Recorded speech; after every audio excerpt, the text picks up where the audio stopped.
আমার ভাগ্যে সহজে কোনো কিছু না এত তাড়াতাড়ি হয় না। যেকোনো জিনিসের জন্য আমাকে কিন্তু অনেক, অনেক ধৈর্যের পরীক্ষা দিতে হয়। হ্যালো এভরিওয়ান, আসসালামু আলাইকুম। সবাইকে ওয়েলকাম জানাচ্ছি আমার নতুন আরেকটি ব্লগ ভিডিও দেখার জন্য। আশা রাখছি যে যেখান থেকে আজকে আমার নতুন আরেকটি ব্লগ ভিডিও দেখছেন, আল্লাহর অশেষ রহমতে সবাই বেশ ভালো আছেন। আমি বিথি, আলহামদুলিল্লাহ আমিও খুব ভালো আছি পরিবার পরিজন নিয়ে। এদিক থেকে সকালবেলা উঠেই চা বানিয়ে নিলাম। আজকে আর সকালবেলা রুটির ঝামেলা করলাম না। তো আজকে অনেক ভোরবেলা আর কি কারেন্টটা চলে গিয়েছে। তো ভেবেছিলাম যে কারেন্টটা হয়তোবা চলে আসবে, যেহেতু ভোর ৪টার দিকে কারেন্টটা গিয়েছে। তো ভাবলাম যে ৬টা-৭টা নাগাদ কারেন্টটা চলে আসবে। তো ওই আশাতে তো একদম ঘুমিয়েছিলাম। আর মেয়ের পরীক্ষা যেহেতু ছিল না, তো আমি তো এমনিতেই একটু ঘুম কাতরে মানুষ। কারণ মেয়েদের স্কুল বাদ দেবার পর থেকে আমি কিন্তু অনেক সকালবেলা আর ঘুম থেকে উঠতে পারি না।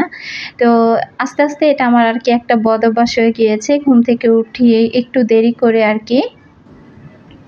তবে হ্যাঁ, মেয়েরা যখন স্কুল করেছে তো স্কুলের সময়টাতে আমাকে কিন্তু একটু সকাল সকালই উঠতে হয়েছে। তবে সেই সকাল ৬টা বাজে যে ওঠা সেটা কিন্তু কখনো ওঠা হয়নি। দেখা যায় ৭টার মধ্যে উঠে গিয়েছি, উঠে মেয়েদেরকে নাস্তা রেডি করে দিয়েছি। তারা খেয়ে আর কি চলে গিয়েছে।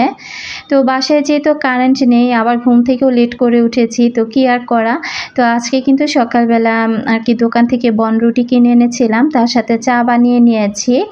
আর ইয়াফিস কিন্তু আগেই বনরুটি আনা ছিল। তো সেই বনরুটিগুলো দিয়েই ও চাটা খেয়ে নিচ্ছে। আর এপাশ থেকে আমি, জবা, জুই, ইয়াফিস আমরা ৪ জন কিন্তু একই টেবিলে নাস্তা করতে বসে পড়লাম। বাসায় কারেন্ট নেই, তো কারেন্টের অপেক্ষাতেই আছি। কখন যে কারেন্ট আসবে তার কোনো ঠিক ঠিকানা নেই। আর আমি কিন্তু পানিও ধরে রাখিনি। তো সবসময় যে এই সমস্যার সম্মুখীন হই তা কিন্তু না। হঠাৎ হঠাৎই কিন্তু এমনটা হয়ে যায়। তো আমি নাস্তা শেষ করে জবার আব্বুকে নিয়ে একটু ব্যাংকে চলে এসেছিলাম। তো ব্যাংকে এসেছিলাম মূলত আমার কাজের জন্যই। ওই যে ভিডিওর শুরুতে বললাম, আমার ভাগ্যে সহজে কোনো কিছু এত তাড়াতাড়ি হয় না। সব কিছুর জন্য আমাকে দীর্ঘ একটা সময় আর কি অপেক্ষা করতে হয়, তারপরেই আমার ভাগ্যে সেটা আর কি জোটে। তো যাই হোক, এদিক থেকে আমি এই যে ব্যাংকে এসেছিলাম যে আমার অ্যাকাউন্টে আসলে কোনো সমস্যা হয়েছে কিনা। তো আমার কিন্তু অলরেডি গত মাসে আমার গুগলে আর কি ইউটিউবের পেমেন্টটা ঢুকেছিল। এখনো পর্যন্ত কিন্তু আমি হাতে পাইনি। তো ওখান থেকে আর কি বলতেছিল আমাকে ব্যাংকে যোগাযোগ করার জন্য। তো ব্যাংকে এসে দেখলাম যে আমার সব কিছু আর কি আমার অ্যাকাউন্টটা ঠিকঠাক আছে কিনা। তো দেখলাম যে না, সব কিছুই ঠিকঠাক আছে। তবে টাকাটা যে কেন আমার অ্যাকাউন্টে আসছে না সেটাই আসলে আমি জানি না। তো যাই হোক, এরপর আমি এই যে বাসায় চলে এসেছি। আর রান্নাবান্না তো করতে হবে। রান্নাবান্না করার জন্য ফ্রিজ খুলে কতটা টাইম আমি দাঁড়িয়েছিলাম। আসলে কী রান্না করব সেটাই আমি ভেবে পাচ্ছিলাম না। আর আমার ফ্রিজটার অবস্থা দেখেন, একেবারে এলোমেলো হয়ে আছে। ফ্রিজটাকে একটু আর কি পরিষ্কার করতে হবে, তারপরে সব কিছু গুছিয়ে নিতে হবে। তবে ওইরকম সময় আর সুযোগ যেহেতু হাতে হচ্ছে না, তাই আর কি এই কাজটাও করতে পারতেছি না। প্রতিদিনই কিন্তু সংসারের এই যে পরিষ্কার পরিচ্ছন্ন বা রেগুলার যে কাজগুলো করে থাকি সেগুলো করতে করতে কিভাবে যেন সময়টা পার হয়ে যায়। বাড়তি একটা কাজ করতে গেলে সেই বাড়তি কাজের জন্য কিন্তু আলাদা একটা সময় লাগে। তো ওই সময়টাই আর কি আমার হাতে হয়ে উঠছে না। তো যাই হোক, সময় সুযোগ করে ডিপ ফ্রিজটা পরিষ্কার করে নেব। আর আজকে কি, কি রান্না করব তাই নামিয়ে নিচ্ছি। তো কারেন্ট যে কখন আসবে আমি নিজেও জানি না। তবে চিন্তা করলাম যে নামিয়ে রেখে দিই, এতে করে তাড়াতাড়ি করে মাছটা বা মাংসটা ভিজে থাকলে আর কি রান্না করতে একটু সহজ হবে। তো আমাদের এখানে মাঝে, মাঝে বিদ্যুৎ গেলে দেখা যায় ১-১.৫ ঘন্টা থাকে, তারপর চলে আসে। তো আজকেও কি হবে আমি জানি না। তো কাজ করতে থাকি। এর মধ্যে মেয়েরাও যেহেতু বাসায় আছে, ওরা হাতে, হাতে বেডরুমগুলো গুছিয়ে নিচ্ছে। আজকে কয়েকদিন যাবৎ কিন্তু আমি আমার বেডরুমগুলো ওইভাবে মনের মতো করে ক্লিন করতে পারছি না। তো একদম বেডরুমের ফার্নিচারের অবস্থা কিন্তু একেবারে খারাপ। তো এদিক থেকে আমি কি রান্না করব আর কি চিন্তা করছিলাম। তো তারপরেও আমি এখানে জবার আব্বু যেহেতু সকালবেলায় একটু ভারী খাবার না হলে সে খেতে পারে না। তার জন্য চিন্তা করলাম একটু খিচুড়ি রান্না করি। এখানে মুগ ডাল আর মসুরের ডাল আর ভাতের চাল দিয়ে আমি সব রেডি করে রাখলাম। তো এর মধ্যে কিন্তু আমি বসে, বসে আর কি অনেকগুলো পেঁয়াজ ছুলে নিয়েছি। আর হঠাৎ করে দেখলাম যে কারেন্টটা চলে এসেছে। আর কারেন্ট আসার সাথে, সাথে আমার পেঁয়াজটা খুব দ্রুত ছিলে আমি এই যে থালা বাসন ধোয়ার কাজে লেগে গিয়েছি। সবসময় যে সিঙ্কের মধ্যে এত থালা বাসন জমা থাকে তা কিন্তু না। তো গত রাতে আমি আর কি খাওয়া-দাওয়া করার পর তেমন কোনো কিছুই আমি ধুয়ে রাখিনি। তো সবকিছু এভাবেই রেখে দিয়েছিলাম। আর কারেন্টের এই অবস্থাতে কিন্তু ১টা-২টা জমতে, জমতে সিঙ্কে এতগুলো থালা বাসন জমে গিয়েছে। কারেন্ট আসার সাথে, সাথে মেয়েদেরকে বললাম যে তাড়াতাড়ি করে ওয়াশরুমে পানি তুলে রাখো। কারণ এই যে দেখেন থালা বাসনগুলো ধুতে, ধুতে কিন্তু অলরেডি কারেন্ট আবার চলেও গিয়েছে। তো পানি থাকতে, থাকতেই মেয়েদেরকে বলছিলাম যে পানির যতগুলো কাজ আছে সে কাজগুলো আগে একটু করো। এদিক থেকে তো আমি রান্নাঘরের কাজ করছি, ওইদিক থেকে মেয়েরা ওয়াশরুমে পানি তুলে রেখেছে, তারপর বারান্দাগুলো ধুয়ে নিয়েছে। তো আমি বললাম পানি ধরে রাখো, তারপর না হয় শুকনো কাজগুলো পরেও করা যাবে।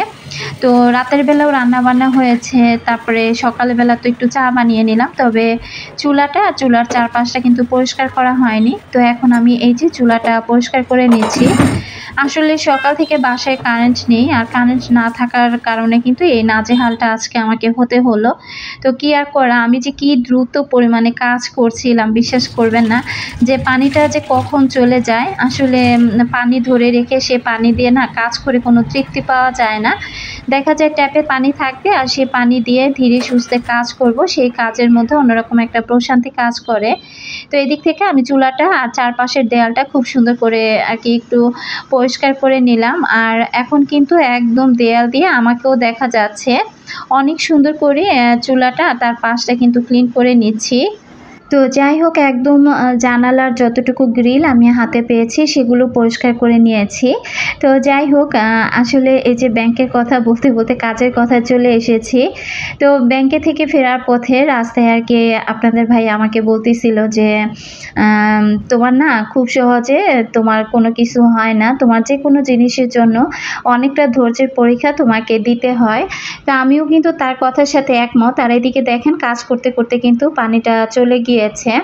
তো জবার আব্বু আর কি বলতেছিল যে তুমি গুগল অ্যাডসেন্স লেটারও সব কিছু ঠিকঠাক ছিল, তারপর তুমি গুগল অ্যাডসেন্স লেটারটা প্রায় ৩ মাস পর পেয়েছো।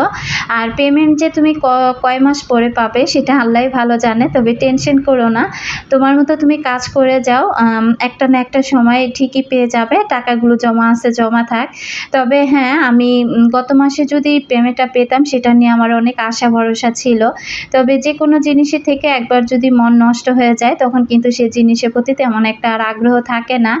তো যাই হোক, যদিও নিজের ইনকামের টাকা এখনো আমি হাতে পাইনি, তাতে আমার কোনো মন খারাপ হয়নি। তবে এই যে আমি যে কাজগুলো করছি, এই কাজগুলো কিন্তু খুব ভালোবাসা আর ভালো লাগার থেকেই করছি।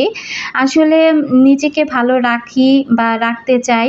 তো এই কাজগুলোকে আমি ভালোবাসি, তার সাথে আমার প্রিয় আপুরাও আমার এই কাজগুলোকে ভালোবাসে। তো যার কারণে কিন্তু অনেক ভালো লাগা থেকে আমার এই কাজগুলো আমি করে থাকি।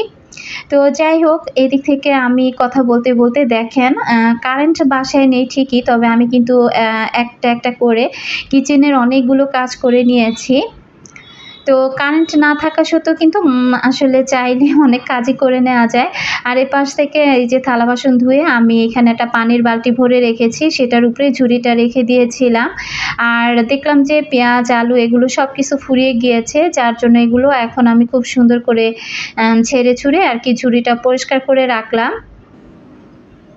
বাজার করতে হবে, তবে ওই যে বললাম যে মেয়ের পরীক্ষার নিয়ে দৌড়াদৌড়ি করার কারণে ওইভাবে সুযোগ হচ্ছে না। আর বৃষ্টির দিন দেখা যায় এবেলা ওবেলা বৃষ্টি থাকে, যে সময়টাতে চিন্তা করি বাজারে যাব ওই সময়তেই দেখা যায় যে বৃষ্টিটা চলে আসে।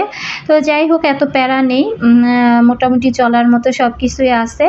তো সময় সুযোগ করে আর কি বাজারটা করে নিব। কিচেনটাকে কিন্তু খুব সুন্দর করে আমি পরিষ্কার করে নিয়েছি। আর রুমের কাজগুলো ২ বোন মিলেমিশে আর কি করে ফেলেছে।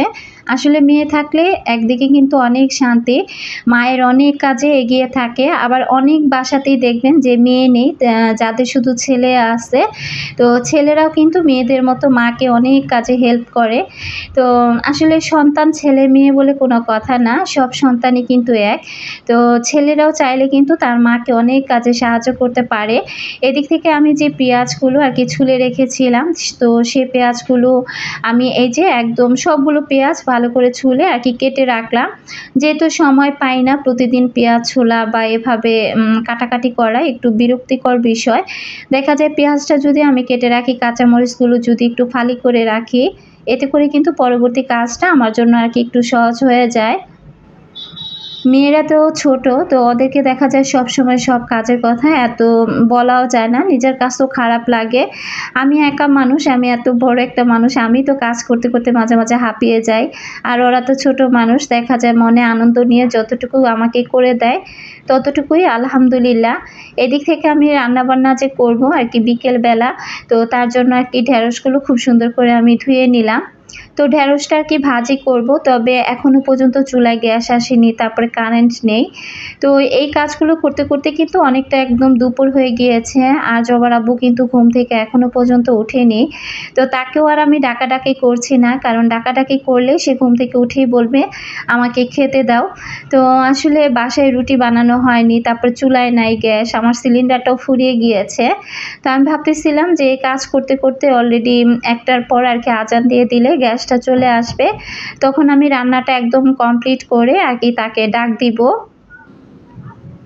এজন্য কিন্তু তাকে আর ডাকাডাকি করিনি। তো যাই হোক, চুলাটা ক্লিন করার পর চারপাশটা পরিষ্কার করে নেওয়ার পর আমার কাছে কিন্তু খুব ভালো লাগছে। আর এই যে কাটাকাটির কাজগুলো যে আমি করে নিয়েছি না, এতে করেও আমার কাছে এখন অনেকটা ভালো লাগছে। দেখা যায় কারেন্ট আসলে তখন দেখা যায় গোসল-টোসল করে তারপর আমি ধীরে সুস্থে আর কি রান্নাটা করতে পারবো। তো মোটামুটি সব কাজ শেষ। তো রান্নাঘরের সব কাজ করতে, করতে কিন্তু অনেকটা সময় চলে গিয়েছে। আজকে আর রুমের কোনো কাজকর্ম আপনাদের সাথে শেয়ার করলাম না। আসলে ঘুরে ফিরে আমাদের প্রতিটা মেয়ের কিন্তু একই কাজ থাকে, বিছানাপত্র গুছানো, তারপর ফার্নিচারগুলো ক্লিন করা। তো সেই কাজগুলো তো মেয়েরাই করে ফেলেছে। এখানে আমি জবার আব্বুর জন্য জবার আব্বু আর কি যেভাবে খিচুড়িটা খেতে পছন্দ করে, তো সেভাবে খিচুড়িটা রান্না করে নিচ্ছি। তো আসলে এরপরেও কিন্তু আমি ভিডিও করেছি। আসলে ভিডিওটা এত বড় হয়ে গিয়েছে। তারপর আমি আজকে আর কি সকাল থেকে দুপুর পর্যন্ত যা, যা কাজ করেছি আর কি কারেন্টবিহীন থাকা অবস্থায়, সে কাজগুলো শেয়ার করলাম। আর কারেন্ট আসার পর আমি কি, কি কাজ করেছি সেগুলো আপনাদের সাথে শেয়ার করব পরবর্তী ভিডিওতে। আজকে কিন্তু কথা বলতে, বলতে আমি অনেক দূর চলে এসেছি। তবে আমার প্রিয় আপু, ভাই, আঙ্কেল, আন্টিদের কাছে কিন্তু লাইক চাওয়া হয়নি। যারা ধৈর্য সহকারে এ পর্যন্ত আমার সাথে আছেন কিন্তু এখনো পর্যন্ত একটি লাইক দেননি, প্লিজ একটি লাইক দিয়ে ভিডিওটি কন্টিনিউ করবেন। আর খুব সুন্দর করে একটি কমেন্ট করে যাবেন। তো এই দিক থেকে আমি এই যে ২টা ডিম ফেটে নিয়েছি, তো ডিমগুলো ভেজে নিচ্ছি। তো চুলায় যে আহামরি অনেক গ্যাস চলে এসেছে তা কিন্তু না। যতটুকু গ্যাস এসে পড়েছে, তো সেই গ্যাসে দেখা যায় এখন রান্না করতে গেলে আমার অনেকটা সময় লেগে যাবে। তাই আর কি বাকি রান্নাবান্নাগুলো আমি বিকেল দিকেই করব। আর এই ডিম ভাজা দিয়ে এখন দুপুরের খিচুড়িটা খেয়ে নেব। তো দেখতে, দেখতে ভিডিও শেষ প্রান্তে চলে এসেছি। আর পরবর্তী কাজগুলো কি করেছি সেটা পরবর্তী ভিডিওতেই শেয়ার করব। আজকের মতো আমি এখান থেকেই বিদায় নিচ্ছি। কথার মাঝে কোনো ভুল ত্রুটি হয়ে থাকলে প্লিজ সবাই ক্ষমা সুন্দর দৃষ্টিতে দেখবেন। তো আজ পর্যন্ত এখানেই রাখছি। আল্লাহ হাফেজ। আসসালামু আলাইকুম।